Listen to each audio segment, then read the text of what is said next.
आइए, सुनिए, देखिए, समझिए सनातन सत्य। जैसी दृष्टि वैसी सृष्टि, दृष्टि विज्ञान। कुदरत, कुदरती रचना एवं कुदरत के कानून से शाश्वत सुख की प्राप्ति। जोधपुर के परम पूज्य महात्मा उपासक प्रोफेसर डॉक्टर सोहन राज तातेड़ के निर्देशन में सनातन सत्य। जैसी दृष्टि वैसी सृष्टि, दृष्टि विज्ञान।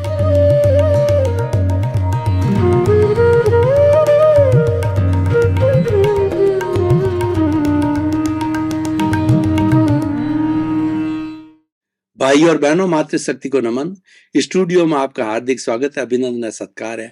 आत्मविज्ञान, साइंस ऑफ द सोल कार्यक्रम के अंतर्गत हम आपको सही दृष्टि, सही सोच, राइट विजन, राइट थिंकिंग के तहत आपकी जो नकारात्मक सोच है उसको हम सही सोच देने में आए हैं। कई बार क्या होता है कि व्यक्ति जो है गलत दिशा में सोचने लग जाता है, नकारात्मक सोच का उपयोग करते हैं तो वह उसके लिए नुकसानदायक हो जाती है। तो हम सकारात्मक सोच के टिप्स देते हैं, सूत्र देते हैं, प्रयोग करवाते हैं ताकि सकारात्मक सोच को प्राप्त करके आप एक होलिस्टिक, एक संतुलित व्यक्तित्व का निर्माण करें। और ये सारा कार्य हम प्रतिदिन नए नए एपिसोड्स के माध्यम से करते हैं। तो आज हमारा बहुत ही सुंदर एपिसोड है, वह है आध्यात्मिक स्वास्थ्य। भाई और बहनों, स्वास्थ्य का क्या अर्थ होता है? स्व प्लस अवस्थ, स्व में अवस्थित होना। स्व क्या? क्या ये शरीर में स्व हूं या शरीर के शरीर भी एक स्व है? लेकिन इस शरीर के परे भी एक चीज, हम अल्टीमेट ट्रुथ की बात करते हैं तो अल्टीमेट ट्रुथ के अंदर हमारी आत्म तत्व भी आता है और आत्मा अल्टीमेट होती है। आत्मा जो है हर युग में रहती है, हर समय थी है। ये जो है सच्चिदानंद होती है, सत्य, चित्त और आनंद। सत का मतलब होता है अविनाशी और चित्त का मतलब ज्ञान दर्शन वाला, और जिसका लक्षण आनंद है वो सच्चिदानंद है। शिवो हम कि जो है मैं सबका कल्याण करने वाली हूँ, आत्मा सबका कल्याण करने वाली होती है, ये शिवो हम कहलाती है। तो स्व में अवस्थित होने को, अपने आत्मा में अवस्थित होने को, अपने स्वरूप में अवस्थित होने को, अपना रियलाइजेशन करने को, आत्म निरीक्षण करने को, आत्म परीक्षण करने को, जो है हम इंट्रोस्पेक्शन करने को स्वास्थ्य कहते हैं। स्व में अवस्थित हो जाना, स्वरूप में अवस्थित हो जाना, अपने कृत्रिम स्वरूप को छोड़कर। ये शरीर है, कृत्रिम स्वरूप है, ये तो नाशवान है, ये तो आज है, कल चला जाएगा। जब इसका आयुष्य पूरा होगा तो इसका राम नाम सत्य होना निश्चित है, क्योंकि ये तो विनाशी है। पर इसके भीतर जो बैठा प्रभु है वह अविनाशी है, वो मुख्य तत्व है। तो उसमें अवस्थित होना, इसमें अवस्थित हो जाएंगे तो फिर शरीर चला जाएगा, तो फिर हम कहाँ पर डोलते रहेंगे। और जब आत्मा में अवस्थित है, शरीर गया तो क्या हुआ, वो आत्मा अगला शरीर धारण कर देगी। और अगर आपने बहुत अच्छी साधना की है तो मुक्ति को, जो आपका मूल स्वरूप है, आत्मा सिद्ध बुद्ध मुक्त होने की अवस्था है, उसमें भी जा सकते हैं। वही मनुष्य जाता है, वो यही आत्मा जाती है और इसी शरीर के माध्यम, औदारिक शरीर के माध्यम से जाती है। तो आध्यात्मिक स्वास्थ्य है। अध्यात्म का क्या अर्थ होता है? अध्यात्म का होता है भीतर की ओर जाना। हमारे दो जगत है, एक तो आंखें खोल करके जब हम बाहर का जगत देखते हैं, ये इंद्रियों का जगत है, ये हमारा बाह्य जगत है, ये हमारा जगत है, आपसे इंटरेक्शन करने का जगत है। इसी जगत से हमारा परिवार बना है, इसी जगत से हमारा समाज बना है, इसी जगत से हमारा देश बना है और इसी जगत से हमारा विश्व बना है। सृष्टि बनी है, ब्रह्मांड बना है, कॉस्मॉस बना है, पर्यावरण बना है। ये सारा बाहरी जगत है, क्योंकि व्यक्ति जो है शरीर वाला भी है और आत्मा वाला भी है। अगर आत्मा में जीना है तो भीतर आइए, और शरीर में जीना है तो बाहर जाइए। बाहर जाने पर 5 इंद्रिय है, उनके सारे सुख है, और ये सामने हमारा पूरा वातावरण इंद्रिय है, पेड़ है, पौधे है, और कल कल करते हुए झरने हैं, और हमारे जो है ये सारी छटा है, प्राकृतिक छटा है, और देश के बड़े बड़े सुंदर शहर है, बड़े बड़े मकान हैं, बड़ी बड़ी अट्टालिकाएं हैं, और बड़े बड़े मनोरंजन के साधन हैं। तो बाहर के जगत में मनोरंजन होता है, मन प्रसन्न होता है और भीतरी जगत में आत्मरंजन होता है, आत्मा प्रसन्न होती है। हम मनोरंजन के विरुद्ध नहीं है, परंतु व्यक्ति जीवन भर मनोरंजन करता रहे तो फिर वो क्या हासिल करेगा? क्योंकि मनुष्य जीवन तो 84 लाख जीवा योनियों का सबसे उत्तम जीवन है। अगर वो मनोरंजन में ही सारा बर्बाद कर देगा तो आत्मरंजन कब करेगा? अपने अस्तित्व की बात कब करेगा? और ये बार बार मिलेगा भी ना मिलेगा। 4 बातें बहुत दुर्लभ बताई गई है। पहली बात है कि मनुष्य जीवन का मिलना बहुत दुर्लभ, अति दुर्लभ। मनुष्य जीवन के मिलने के बाद में ईश्वर में आस्था होना, ये और दुर्लभ। तीसरा ये है, आस्था तो हो गई पर ईश्वर की वाणी सत्संग का मिलना बहुत दुर्लभ। सत्संग भी मिल गई अपने योग से, उस सत्संग को गले के नीचे उतारना, अपने जीवन में ढालना, आचार मीमांसा करना, आत्मसात करना, हृदयंगम करना, तो 4 बातें बहुत अति दुर्लभ है। हमारी सनातन परंपरा को देखें, वह मनुष्य जीवन की प्राप्ति के बारे में बहुत स्ट्रिक्ट है। सनातन परंपरा कहती है कि आप 6 भव तक जो है वह रेगुलर जो है वो अच्छी भावना करते रहिए, तो आपका जो है वो 8 भव तक करते रहिए, तो आपका 9वां भव है वो मानव जीवन मिलेगा, मनुष्य जीवन मिलेगा, परोपकार के लिए, सेवा के लिए। और 8 भव में आपकी कोई चूक हो गई, आपने कोई गलत काम कर लिया तो आप चूक गए, तो 99 भव के बाद में मनुष्य 9 से 99 के बीच के अंदर कोई मनुष्य भव नहीं है। उसके बीच में तो पेड़ है, पौधा है, चींटी है, बिल्ली है, गाय है, भैंस है, ये जो है हमारे मिलेंगे। या नरक को जा सकता है, ज्यादा बुरे कार्य करे, अच्छे कार्य करे स्वर्ग को जा सकता है, मनुष्य भव नहीं मिलेगा। अब आपने 99 भव तक अगर अच्छा काम न किया तो 999 जो है भवों के बाद मनुष्य मिले नहीं। हम ये क्या कहना चाहते हैं कि मनुष्य भव बहुत स्ट्रिक्ट है और मनुष्य भव बहुत दुर्लभ है। इसको अच्छा बनाने के लिए आध्यात्मिक स्वास्थ्य चाहिए। यानी आप भीतर रहो, बाहर जियो भीतर। बाहर हमको रहना पड़ेगा, क्योंकि रहना हमारे हाथ में नहीं है, हम ये पीछे से लेके आए हैं। पीछे से हमारे वही माता, वही पिता, वही बेटा, वही पुत्री, वही धंधा, वही लेना, वही देना, और पूरा आयुष्य कर्म भी लेके आते हैं। 60 वर्ष जिएंगे, 70-20 वर्ष जिएंगे, 90 वर्ष जिएंगे, समाज में रहेंगे, ये काम करेंगे, वकील बनेंगे या डॉक्टर बनेंगे या इंजीनियर बनेंगे या कुबेरपति बनेंगे। सब कुछ फिक्स होकर के आता है, नियत होकर के आता है, और रिटर्न टिकट भी साथ में आता है। यानी इसी जन्म के अंदर ही आयुष्य कर्म तय हो जाता है। जब तक यहाँ अगर व्यक्ति रिजर्वेशन नहीं कराता है, यह आत्मा शरीर को छोड़ नहीं सकती है, तो उसका आयुष्य का अलग निर्धारण होता है। लेकिन जब समय निर्धारित हो जाता है तो अंत मति सो गति, अंत समय जब नजदीक आ जाता है कि भाई मेरा आयुष्य संपन्न हो रहा है, तो उसका अंत समय का जो जो हमारा अंतर्मुहूर्त है, अंतर्मुहूर्त को कहते हैं कि एक समय आंख पलक झपकते हैं तो कई समय निकल जाते हैं, और इसकी उच्चतम अवस्था होती है 48 मिनट। उसके बीच में हमको धुंधला धुंधला अगला जन्म दिखाई देने लग जाता है, जब आत्मा शरीर को छोड़ने वाली होती है कि शेर बनेंगे तो शेर की तरह, बिल्ली बनेंगे तो बिल्ली की तरह म्याऊ म्याऊ हल्की हल्की आभास, और मनुष्य होगा तो मनुष्य का आभास हो जाएगा, नारकी होगा तो नारका का होगा, देव होता तो देव का आभास। लेकिन वो इतना डिम होता है, इतना धुंधला होता है, एक्सप्रेस नहीं कर पाता है, और एक्सप्रेस करने की स्थिति भी नहीं होती है क्योंकि समय बहुत थोड़ा होता है।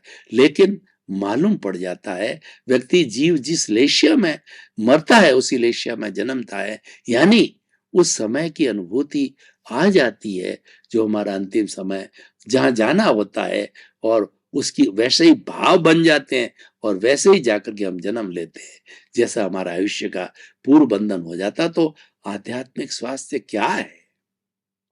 भीतर क्यों जाना? भीतर इसीलिए जाना कि प्रभु भीतर है, बाहर तो जो है सारा मनोरंजन है, मन काम करता है, 5 इंद्रियां करती है कि स्पर्शन रसन घ्राण चक्षु श्रोत्राणि इंद्रियाणि, अच्छा खा लूं, अच्छा पहन लूं, अच्छा जो है एंटरटेनमेंट कर लूं और अच्छे कपड़े पहन लूं, अच्छा घर बना लूं और अच्छी ज्वेलरी, अच्छा हमारा बैंक बैलेंस, अच्छी गाड़ी, सब कुछ अच्छा बाहर भोग के साधन जुटाते हैं, वो मनोरंजन है। और अध्यात्म जगत है वो आत्मरंजन करता है। भीतर जाइए, भीतर का जो बाहर का जो जगत है वह तो भीतर के जगत की तुलना के अंदर 0.001% ही नहीं है। हमारी जो आंख कितना दूर तक देख लेगी, 100 feet, 200 foot, 500 foot, 1000 foot, 1 kilometre, लेकिन जो भीतर प्रभु बैठा है वो सारे लोक को देखता है। जे पिंडे ते ब्रह्मांडे, जो इस पिंड में है वही ब्रह्मांड में, ये पिंड है ब्रह्मांड का प्रतिनिधि है। जे एगे जाने ते सब्बे जाने, जिसने एक आत्म तत्व को जान लिया संपूर्ण ब्रह्मांड को जान लिया। जिसने एक आत्म तत्व को जान लिया उसने संपूर्ण ब्रह्मांड को जान लिया। आत्मा के लिए बताया जाता है कि जो शुद्ध आत्मा है वो 84 लाख जीवा योनि, पेड़ हो, पौधा हो, गाय हो, भैंस हो, बिल्ली हो, राम हो, कृष्ण हो, मैं हूं, आप हूं, 24 तीर्थंकर है, 24 तीर्थ, सबकी शुद्ध आत्मा एक जैसी है। तो ये भेद क्यों दिखाई देता है? ये भेद इसीलिए दिखाई देता है हर एक के कर्म अलग अलग है। हर प्राणी कौज अपने अपने अलग डालता है, भाव अलग अलग करता है। तो जैसे भाव होते हैं उसी के अनुसार भाव बनता है। भाव बिगाड़ोगे तो भाव बिगड़ेगा, भाव सुधारोगे तो भाव सुधरेगा। आज हमारे जो भाव है ये कॉजेज है, ये कॉजेज कर्म बीज के रूप में पड़ते हैं और वही कॉजेज वही भाव है अगले जन्म में हर प्राणी के जो है द्रव्य कर्म रूप में पड़ते हैं, जिसको कि हम 8 तरह के कर्म कहते हैं। ज्ञानावर्णीय, तृष्णावर्णीय, वेदनीय, मोहनीय, आयुष्य, नाम, गोत्र, अंतराय, उसकी 148 प्रकृतियां हैं। और वो हर स्पेसी के लिए, हर प्राणी के लिए अलग अलग तरह के कॉजेज होते हैं, अलग अलग तरह के भोग होते हैं, अलग अलग तरीके उनको शरीर मिलते हैं, अलग अलग तरीके भोगते हैं। पर कुल मिलाकर के एकेंद्रिय से लगा के पंचेंद्रिय, एक इंद्रिय में कौन से होते हैं? पृथ्वी का है, अप का है, तेजस का है, वायु का है, वनस्पति का है। और ये वनस्पति का आदि स्थावर जीव होते हैं। एक इंद्रिय होती है, स्पर्श इंद्रिय होती है, ये भी जीवित प्राणी है, इसके भी कर्मों का बंधन होता है, इसके भी कर्मों का भोगता है, परंतु ये सब लिमिटेड होता है। जैसे पेड़ देखिए, सर्दी में, गर्मी में, बरसात में, आंधी के अंदर वो भी सब चीजों को फेस करता है, वो उसको भोग है उसका। और फल देना वो भी उसका भोग है, और प्राण वायु देना और ऑक्सीजन देना और कार्बन डाइऑक्साइड का लेना वो भी उसकी भोगावली है। हर एक की अपनी अपनी तरह की, कुल मिला के चाहे एकेंद्रिय से पंचेंद्रिय का जो शरीर मिलता है जन्म के कर्मों के भुगतान के लिए मिलता है। ये शाश्वत सत्य है, ये कुदरत का कानून है, अल्टीमेट ट्रुथ है। और वह सब कुछ अपने कर्मों के कारण होता है, और कर्म का बंधन होता है वो आत्मा की साक्षी से होता है। और आत्मा जब होती है बद्ध आत्मा, तभी वो कर्मों का बंधन आत्मा नहीं करती है, कराने वाला ये राग द्वेष है जो पूर्व में अर्जन किया है। यही जड़ है आत्मा की साक्षी से, ये वो मिश्र चेतन बन करके वो कर्मों का बंधन करवाता है। उदय भाव आता है और उसका प्रारब्ध होता है, और कर्म जब छूटते हैं हिसाब चुकता होता है। तो भाई और बहनों, जो आध्यात्म विज्ञान है वो भीतर के साधन, भीतर के जो है वो सिद्धांत अलग है, भीतर के नियम अलग है, बाहर के नियम अलग है। भीतर के नियम सूक्ष्म के नियम है। आपको मैं उदाहरण के तौर पे बताना चाहता हूं कि आपकी मोबाइल के अंदर जो मेमोरी कार्ड होता है वो बहुत ही छोटा होता है, और स्थूल जगत में देखें तो डायनासोर्स का जीव कितना बड़ा होता है, या विशाल चट्टान को देखें वो कितनी बड़ी होती है। सूक्ष्म जगत का एक मेमोरी कार्ड, उसके अंदर 1000 जीबी तक डाला जा सकता है, 1 टीबी तक। मतलब ये होता है कि पूरा ये कमरा है उतनी पुस्तकें जो है और हम एक ही मेमोरी कार्ड में डाल सकते हैं। यानी सूक्ष्म पावरफुल है। और सूक्ष्म से स्थूल बनता है, सूक्ष्म गाइड करता है स्थूल को, तो जो सूक्ष्म जगत है वो प्रभु का जगत है। वहीं से सारा, क्योंकि प्रभु है वह ज्ञाता दृष्टा भाव है, वह शरीर में तो रहता है पर शरीर से अलग है। ये शरीर तो करने वाला है, ये शरीर भोगने वाला है, ये शरीर करने वाला कराने वाला जो है, इसके भीतर कार्बन शरीर है, वो उसी ने ये शरीर बनाया है और वही शरीर का संचालन करता है, वही सुख दुख की अनुभूति कराता है, वही कर्मों अर्जन करवाता है और कर्मों का विसर्जन करवाता है, कर्मों को भुगताता है। लेकिन जो भीतर बैठा है आत्मविज्ञान, वो बिल्कुल आत्मा जो है अपने आप के ज्ञाता दृष्टा भाव में है, वो अशरीरी है, वो तो सिर्फ जानने वाला, देखने वाला। क्या देखने वाला है? इस शरीर की प्रकृति को देखने वाला, क्योंकि शरीर में बैठा है। आत्मा का स्थान ऐसा पिनियल ग्रंथि माना जाता है, तो आत्मा यहाँ पर निवास करती है और यहीं से संचालन करती है। संचालन किसको करता है? ये हमारा तेजस शरीर है, वहीं से जो है ये सारा जो सूक्ष्म शरीर का निवास होता है।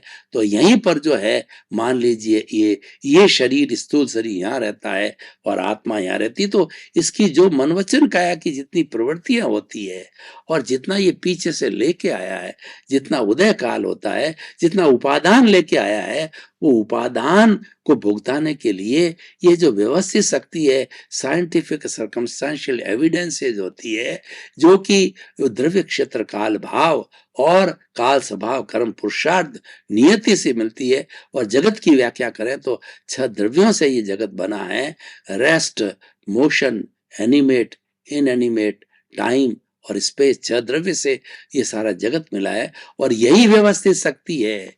यही व्यवस्थित शक्ति हर प्राणी के उपादान के अनुरूप जब उसका उदय काल आता है, जब उसका भुगतान का समय आता है, जब प्रारब्ध आता है, तो वैसे ही साधन जुटाती है, वैसा ही संजोग भेज देती है।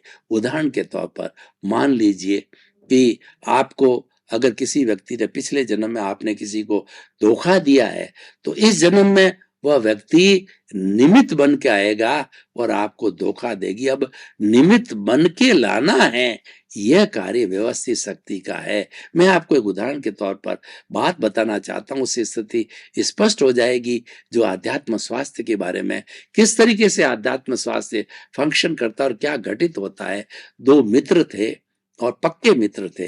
एक मित्र गांव में रह रहा था, दूसरा मित्र देशावर। पुराने जमाने की बात है, 12-12 साल तक कमाने के लिए देशावर जाते थे। तो उन्होंने कहा मेरे पास एक्स्ट्रा मनी है। पहले लॉकर्स नहीं होते थे, पहले कोई सिस्टम नहीं था, किसी के पास रख के जाते थे, रखवाली करने वाले की, जिस पर विश्वास होता है। अपने मित्र को कहा कि ये 50,000 की संपत्ति है, मैं तुम्हारे को दे करके जाता हूँ और ये पैसा है, तुम इससे धंधा करोगे तो मुझे ब्याज दे देना, मैं जब वापस आऊं। तो वापस वो 12 साल के बाद में आया, क्योंकि पहले डाक वाक और इतनी व्यवस्थाएं नहीं थी, बातचीत होती भी थी नहीं भी होती थी, तो पत्र से होती थी। तो उसने कहा भैया मेरा जो है हिसाब ये बना, 50,000 मूल्य, 10,000 रुपया ब्याज हो गया इतने सालों का, 60,000 रुपये मेरे लौटा दो, मैं घर पहुंच गया हूं, मैं उसका उपयोग करूंगा, घर बनाऊंगा घर के लिए। तो इस तरीके से उसने वो नट गया। कौन सा पैसा, किसको दिया, कब दिया, क्या तुम्हारे पास हुंडी है, क्या तुम्हारे पास दस्तावेज है लिखित, यानी बिल्कुल साफ उसने मना कर दिया। अब देखिए वो झुटला दिया। अब क्या होता है कि दोनों मर जाते हैं, सो सम आयु के थे और सम आयु के मर करके। और देखिए कि जिसको पैसा लेना था 60,000 रुपये, वो बेटा बना, और जिसको देना था वो उसका पिता बना। दोनों मित्र थे तो पिता पुत्र बने, लेने वाला देने वाला। अब देखिए बच्चा जब जन्म लिया, पहले दिन से बीमार, और उसके पिता ने पहले दिन से उस पर खर्चा करना चालू कर दिया, डॉक्टर को दिखाना, दवाइयां लाना उसके स्वास्थ्य के ऊपर, क्योंकि बच्चा है, उसके प्रति मोह होता है, उसको बचाना चाहता है। वो खर्चा करता गया करता गया करता गया। अब जब पूरे 60,000 रुपये अपने बेटे पे खर्च हो गए, तो उस बेटे ने कहा पिताजी मैं अब जा रहा हूं, मेरा हिसाब चुकता हो गया।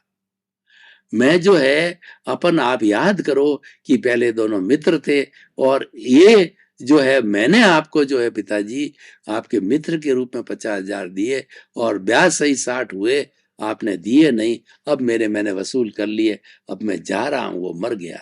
तो सारी दुनिया का यही सिस्टम है, हमारा हिसाब किताब चलता है, हमारा लेना देना चलता है।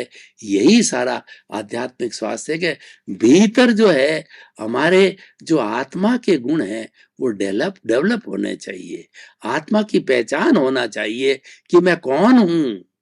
ये पहचान करने के लिए आध्यात्मिक स्वास्थ्य है कि आप भीतर जाओ और पहचान करो कि मैं तो शुद्ध आत्मा हूं, मैं तो ज्ञाता हूं, मैं तो दृष्टा हूं, मैं तो जानने वाला हूं, मैं तो देखने वाला हूं, मैं अनंत ज्ञान वाला हूं, मैं अनंत दर्शन वाला हूं, मैं अनंत शक्ति वाला हूं, मैं अनंत सुख का धाम हूं, मैं अव्यबाद हूं, मैं अजर हूं, मैं अमर हूं, मैं टंकोत्कीर्ण हूं, मैं जलता नहीं, मरता नहीं, कटता नहीं, किसी को रोकता नहीं, किसी से रुकता नहीं है। मैं तो अविनाशी तत्व हूँ, मैं तो सच्चिदानंद हूँ, मैं तो शिवो हम हूँ, मैं तो हर वक्त आनंद में रहने वाला हूँ, मैं तो अशरीरी हूँ, मन वचन कैसे मुक्त, ऐसा मैं शुद्ध आत्मा हूँ। द्रव्य कर्म, भाव कर्म, नौ कर्म, मन वचन काया तथा मेरे नाम की सर्वमाया प्रकट परमात्मा स्वरूप प्रभु के सुचरणों में समर्पित करता हूँ। ऐसा चिंतन करना ये आध्यात्मिक स्वास्थ्य है। हम आत्मिक गुणों की बात करते हैं, अपने अस्तित्व की बात करते हैं कि ये तो जड़ है, ये तो इसी की परिणति है और ये जो है जिंदगी भर भुगतान इसका चलता रहेगा। और मैं तो, मेरी तो सिर्फ प्रेजेंस है, मेरा तो सिर्फ हाजिरी है। कई बार क्या होता है कि माता पिता बुजुर्ग हो जाते हैं, अवस्था हो जाती है, ज्यादा चल फिर नहीं सकते, परंतु वो माता पिता है, उनकी हाजिरी होती है, शादी के सीनों में प्रेजेंस होती है, वो बैठ जाते हैं और लगता होता है कि ये पेरेंट्स जो है वो इनको आशीर्वाद दे रहे हैं, उनकी अटेंडेंस होती है, वहाँ हाजिरी होती है। तो बहुत सी जगह ऐसी कोई बड़ा पुरुष आ जाता है, मान लो बड़ा नेता आ गया नरेंद्र भाई मोदी की तरह, वो 2 मिनट पे अपनी हाजिरी दे करके किसी प्रोग्राम में चले जाते हैं हमारे, उनकी अटेंडेंस हो गई। तो ये हाजिरी है, ये आत्मा की हाजिरी है, करता कुछ नहीं है, न तो करता है न कराता है, ये तो जानने वाला, देखने वाला, कराने वाला। ये तो आध्यात्मिक स्वास्थ्य क्या है कि हमारा भीतर शुद्ध होना चाहिए। भीतर हमारे जितने नकारात्मक भाव है उसकी तरह सकारात्मक भाव आवे।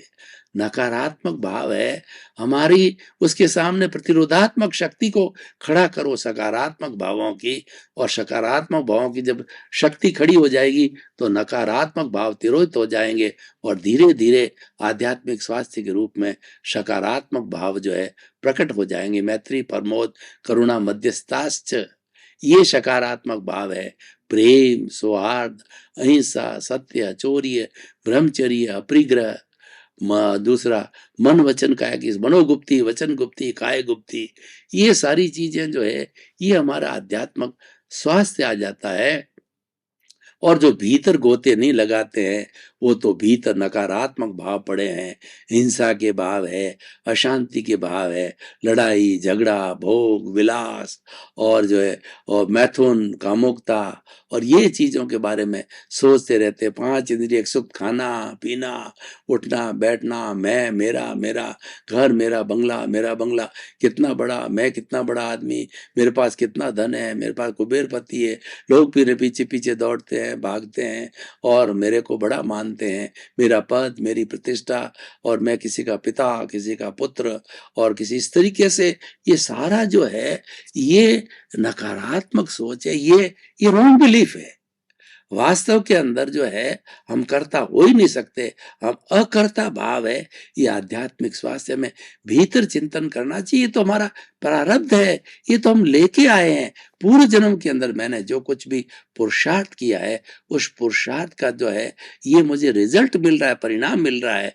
जो कुछ भी पेपर में पिछले जन्म में सॉल्व करके आया हूँ, जैसे जैसे भाव डाल के आया हूँ, जैसे जैसे कॉजेस डाल के आया हूँ, उसी के अनुरूप मेरा ये परिणाम, मुझे उस किए गए प्रश्न पत्रों का ये रिजल्ट मिल रहा है और ये उसी का परिणाम है।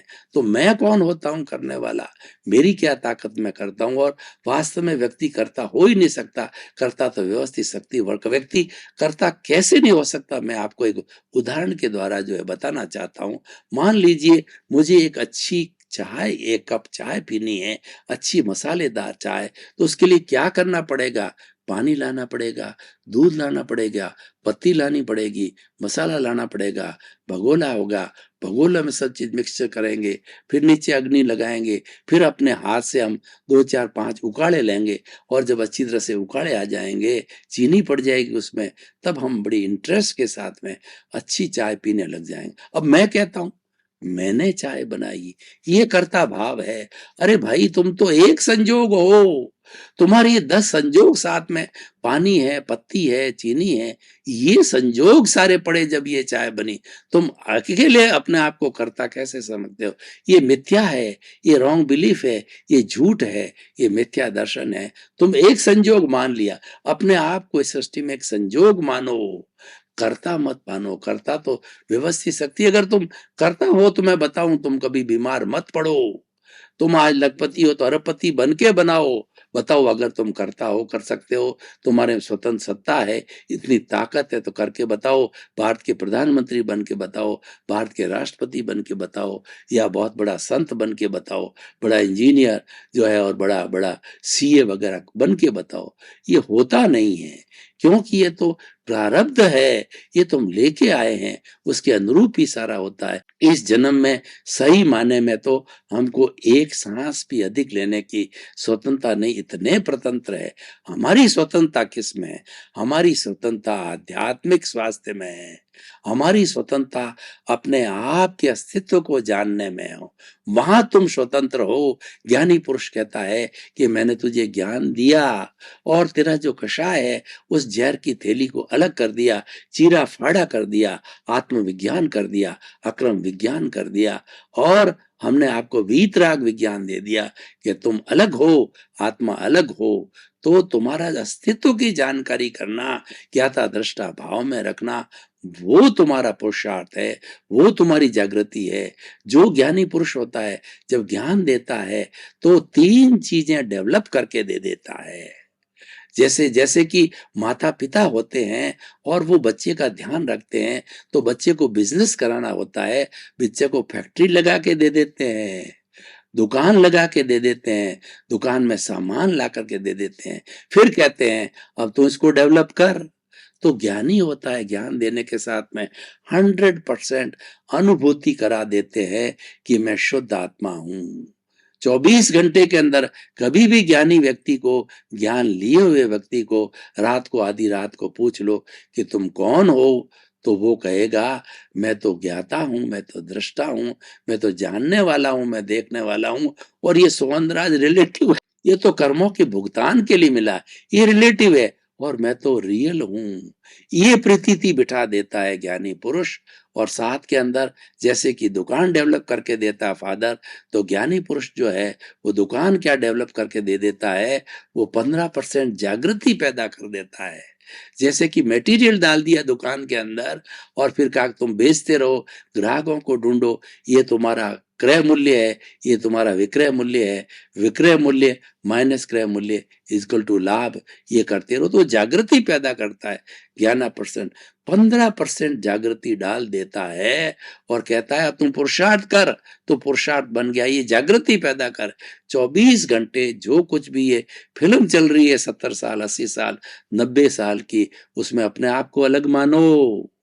मैं अलग, ये अलग, और मैं तो ज्ञाता हूं, मैं दृष्टा हूं, वही मेरा स्वरूप है। मैं तो अकर्ता हूं। और संवर की भावना रखो। संवर की भावना क्या है? ये मेरे भीतर विराजमान शुद्ध आत्मा भगवान मुझे ऐसी शक्ति दो, जागृति दो कि मैं 84 लाख जीवा योनि के किसी प्राणी को किंचित मात्र भी मेरे द्वारा मन से, वचन से, काया से, करने से, करवाने से, अनुमोदने से किसी को किंचित मात्र भी कष्ट न हो। ये संवर है। और संभाव क्या है? संभाव ये है अपने दोष देखो। इस पूरी दुनिया में, सृष्टि में किसी भी प्राणी को दोषी मत देखो। दोषी कोई होता ही नहीं है। दोष स्वयं तुम्हारा है। तुम्हारे दोष के कारण अगर दूसरे का दोष नजर आता है, दूसरे के बुरे भाव आते हैं, वो तुम्हारा दोष है। वो तुम्हारे जो भीतर बैठा है वह उसको दोषी बना रहा है। वो उसके दोष क्यों, इसका काम ही यही है, इसका लक्षण ही यही है, इसकी प्रॉपर्टी यही है कि वो दूसरे को दोषी देखेगा, दूसरे के प्रति बुरे भाव रखेगा, अपने दोषों का रक्षण करेगा, अपने दोष कभी नहीं देखेगा। तो ये संभाव है। दूसरों के जो है को दोषी न देखना, खुद के दोषों को देखना, दूसरे के प्रति बुरा भाव नहीं लाना, हर किसी भी परिस्थिति में ये संभाव है। तो ये सारा हमारा आध्यात्मिक स्वास्थ्य है कि आत्मा की अनुभूति करना, आत्मा का रियलाइजेशन करना, आत्मा की बात करना, ये आध्यात्मिक है। और उससे दूसरे काम सब ऑटोमेटिकली हो जाते हैं। हमारा बाहर का जगत अपने आप सुंदर बन जाता है। भाई और बहनों, आपका बहुत बहुत धन्यवाद। आप हमारा ये आत्मविज्ञान कार्यक्रम बराबर देखते रहिए। इसमें ऐसे सूत्र मिलेंगे जो आपके जीवन की दिशा को अच्छा बना देंगे, आपको अच्छा इंसान बना देंगे और आपका विकास करेंगे। आपका जीवन सब कुछ जीते हुए आपके जीवन को बहुत अच्छा बना देंगे, क्योंकि हमारा आत्मविज्ञान का उद्देश्य है सर्वे भवन्तु सुखिनः सर्वे भवन्तु निरामया। सब जीवों का कल्याण हो, जय जगत हो, सबको सुख मिले, शांति मिले और सबको आनंद मिले और जगत के सब जीवों को मुक्ति मिले। इसी क्रम में आपका जीवन आनंदमय हो, मंगलमय हो, सुखमय हो, मंगलमय हो।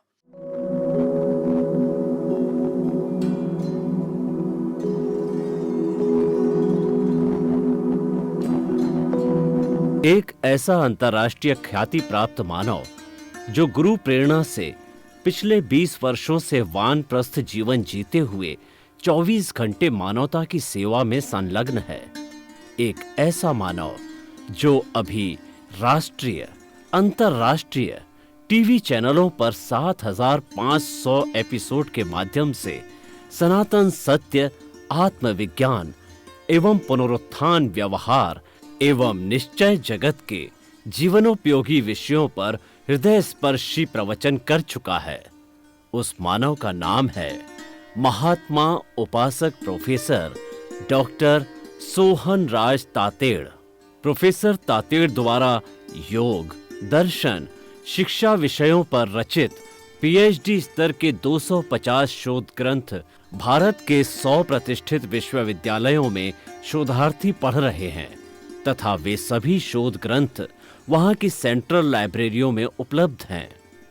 महात्मा सोहन राज ने अभी तक हजारों स्कूलों, कॉलेजों, विश्वविद्यालयों एवं संस्थाओं में सेमिनार, वर्कशॉप, कैंप लगाकर लाखों विद्यार्थियों को योग, दर्शन, शिक्षा का प्रशिक्षण देकर उन्हें सुसंस्कारित किया। डॉक्टर तातेड़ ने भारतीय संस्कृति उत्थान के 4000 से अधिक समसामयिक विषयों पर आर्टिकल लिखकर ऑनलाइन जर्नल, पत्रिकाओं, वेबसाइट्स पर प्रकाशित किया, जिसका उपयोग लाखों पाठक कर रहे हैं। उपासक तातेड़ के 5000 से अधिक आज का सुविचार, आज का शुभ संदेश, आज का मंगल भावना योग आदि चिंतन websites, Twitter, blogger, Facebook, YouTube माध्यमों से लाखों लोग अपना जीवन निर्माण कर रहे हैं।